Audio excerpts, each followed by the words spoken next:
10वीं और 12वीं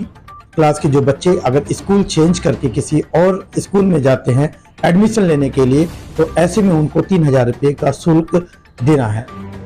ये बात जब से शिक्षा विभाग के अधिकारियों द्वारा ये फरमान जारी किया गया, पूरे हरियाणा से एक मत में आवाज उठने लगी इसके खिलाफ। दरअसल Ifsa Indian private school association ने इस मुद्दे को जैसे संज्ञान में आया, प्रमुखता से आवाज उठाते हुए भिवानी शिक्षा बोर्ड पहुंची और चेयरमैन से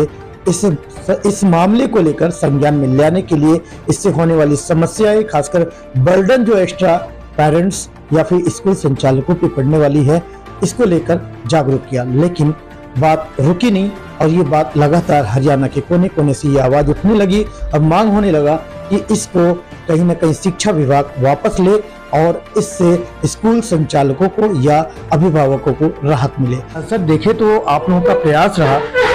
इफ्सा के संज्ञान में जैसे मामला आता है 3,000 रुपये जो कि एक्स्ट्रा चार्ज लगाया जाता है बच्चों पे ट्रांसफर अगर स्कूल करते हैं, तो ऐसे में आप लोग आवाज उठाने के लिए भिवानी शिक्षा बोर्ड पहुंचते हैं, चेयरमैन तक इसकी खासकर इससे पढ़ने वाले बर्डन को आप जागरूक करते हैं। उसके बाद से क्या कुछ रहा, क्या अपडेट है आज? इंडियन प्राइवेट एसोसिएशन की तरफ से हम सारे एकत्रित होकर भिवानी बोर्ड चेयरमैन साहब के समक्ष प्रस्तुत हुए। उनको द्वारा इसका जो 3,000 रुपये की जो शुल्क इन्होंने मांगी थी उसके द्वारा उनको अवगत कराया गया, जिसमें उन्होंने एक आश्वासन दिया कि चलो इसको ठीक है, हम जल्दी इसके ऊपर गौर किया जाएगा। लेकिन उसके बाद भी जैसे ही आने के बाद हमने तुरंत इसकी एक मीटिंग की अपनी इंडियन प्राइवेट एसोसिएशन के मेंबर्स की और उसकी। उसके बाद फिर भी हमें लगा कि अभी हमें पूरा आश्वासन नहीं मिला है। उसके बाद हमने सीएम साहब को और श्री शिक्षा में हमारे हरियाणा के शिक्षा मंत्री कंवरपाल गुर्जर जी को एक पत्र लिखा, जिसमें उसका पूरा वर्णन किया कि भाई ऐसे ऐसे बात है और ये जो 3,000 का शुल्क है सरासर गलत है, क्योंकि इसका बोझ पेरेंट्स पे पड़ेगा और कोई हम अन्य स्टेट का तो बच्चा एडमिशन नहीं कर रहे। ऑलरेडी उनका जब इन्रोलमेंट हरियाणा शिक्षा बोर्ड भिवानी से हुआ है तो ये इसको नहीं लागू किया जाना चाहिए। तो कल जब न्यूज एक हमें सुनती एक न्यूज मिली और एक न्यूज आई कि कल हाई लेवल की एक मीटिंग का आयोजन किया गया शिक्षा मंत्री द्वारा, जिसमें कि सभी ने ये जानकारी सूत्रों के हवाले से मिली है कि शीघ्र ही ये जो फैसला है 3,000 रुपये का, ये जल्द ही वापस लिया जाएगा। इसके लिए इफ्सा इनका हार्दिक दिल से स्वागत करती है और यह अनुरोध भी करती है कि इसको शीघ्र वापस लें, क्योंकि यह जो लोड है ये स्कूल वालों पे ही नहीं पेरेंट्स पे ज्यादा पड़ेगा। क्या लगता है कि जिस तरीके से ये पूरे हरियाणा से आवाज उठ के आ रही है, तो उम्मीद है कि इस पे सरकार अपने फैसले को वापस लेगी और स्कूल या फिर कहें कि पेरेंट्स को इससे बड़ी राहत दे पाएगी? जैसा कि आज जो न्यूज आई है उसमें हमारे हरियाणा के शिक्षा मंत्री श्री कंवरपाल गुर्जर जी ने एक संकेत दिया है कि जो 3,000 रुपये का जो ये जो जुर्माना किया गया था इसको शीघ्र ही वापस लिया जाएगा। सारी यूनियन, जब हम शिक्षा उनसे श्री चेयरमैन साहब से मिले तो सारी यूनियन ने आपस में दूरभाषण के द्वारा, आपस में मीटिंग करके द्वारा सबने इसका सहयोग दिया और हम कई जगह पे भी गए, सभी ने अपने जिला वाइज सभी यूनियन ने इसका भी पूर्ण प्रयास किया और इसकी सभी यूनियन के द्वारा जैसे भी जिस पे बनी उसने आवाज उठाई और सभी यूनियनों का भी हम स्वागत करते हैं और हमें आशा भी करते हैं कि एक दूसरे की यूनियन का इस प्रकार ही कोई भी फैसला या गलती या कोई फरमान जारी होता है, हम आपस में भाईचारे की तरह इस आवाज को उठाएंगे।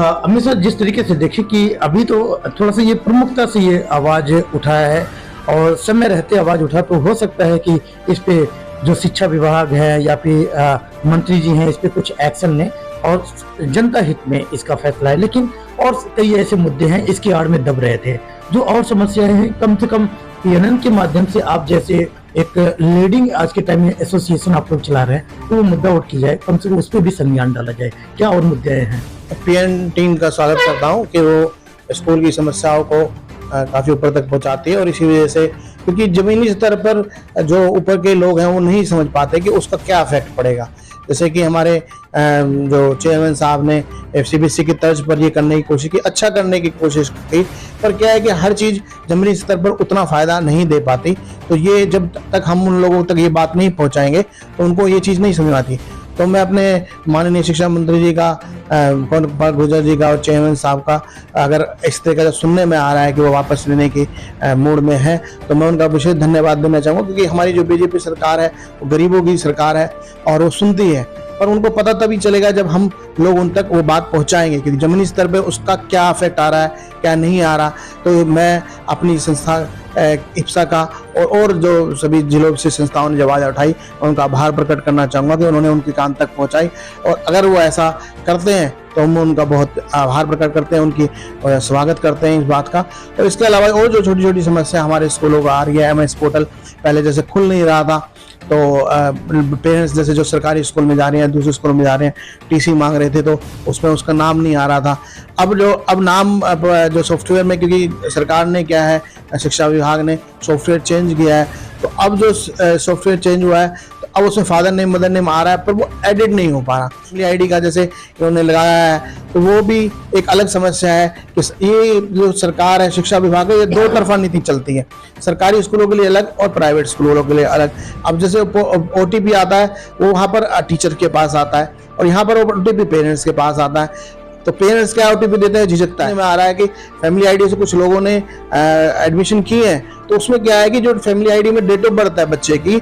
जैसे 9 मई है, तो डेट ऑफ बर्थ 8 मई उठा रहा है, वो एक दिन पहले की उठा रहा है। ये भी सॉफ्टवेयर में एक बहुत बड़ा फॉल्ट है। तो मैं चाहूँगा इसको जल्दी से जल्दी सुधारा जाए। आपके अनुरोध चैनल के माध्यम से मैं सरकार तक बात पहुंचाना चाहूँगा, क्योंकि जो ये TC का मामला होता है, ये अप्रैल में ही ज़्यादा चलता है और पेरेंट्स रोज इसी चीज़ के लिए खड़े रहते हैं, क्योंकि कोई बच्चे हमारे आ रहे हैं तो उनके लिए समस्या है, जो सरकारी में जा रहे हैं या दूसरे स्कूलों में जा रहे हैं तो ये समस्या। तो मैं इस चीज़ को भी चाहूँगा कि इस चीज़ को जल्द से जल्द इसको सुधार किया जाए, क्योंकि अप्रैल का महीना पूरा खत्म होने वाला है और अब तक ये बहुत बड़ी समस्या हमारे बीच में बनी हुई है। सुरेश सर, जिस तरीके से लग रहा है कि आप लोगों की मेहनत सफल होगी, भिवानी गए, आप लोग समस्या अपने संबंधित विभाग को बताए, और ऐसा एक न्यूज चल रहा है कुछ आ रही जानकारी में कि जो समस्या सबके लिए नासूर बनने की कगार पे है, उससे सरकार अपने वापस लेने की प्लानिंग है। सबसे पहले नमस्कार। तो मैं इस चीज़ में सबसे पहले मैं माननीय शिक्षा मंत्री कुंवर पाल जी का हार्दिक धन्यवाद करना चाहूँगा कि उन्होंने छात्र और उनके अभिभावक के हित में सोचा, और उसके बाद मैं इप्सा के पदाधिकारियों का बहुत बहुत धन्यवाद करना चाहूँगा कि उन्होंने अपनी जिस हिसाब से अपनी डेडिकेशन दिखाई, और एक ये छोटा सा मुद्दा था जिसको किसी ने नहीं उठाया, वो इप्सा ने बढ़ चढ़कर जो उसको उठाया और चेयरमैन साहब से डिस्कस किया और एक शिक्षा मंत्री जी तक वो मुद्दा पहुंचा, तो उसके लिए इनका कार्य बहुत सराहनीय है। और जैसे कि ये एक वैसे तो कोई 3000 अमाउंट, देखिए अगर मिडिल क्लास बंदे हैं उनके लिए नहीं है, लेकिन बिलो मिडिल क्लास हमारे यहाँ पर जो तकबा है वो बहुत ही लाइक फाइनेंशियली बहुत ज़्यादा टाइट रहते हैं, तो उनके लिए ये एक जो अमाउंट था ये बहुत हैंडसम अमाउंट था। तो जो उसने शिक्षा मंत्री जी ने जी इस चीज़ का आश्वासन दिया है कि ये 3000 रुपये का जो अमाउंट होगा वो नहीं लगेगा, उसके लिए उनका मैं बहुत बहुत धन्यवाद करना चाहूँगा। देश दुनिया की हर लेटेस्ट खबर देखने के लिए सब्सक्राइब करें हमारे चैनल PNN को, और साथ ही बेल आइकन दबाना ना भूलें।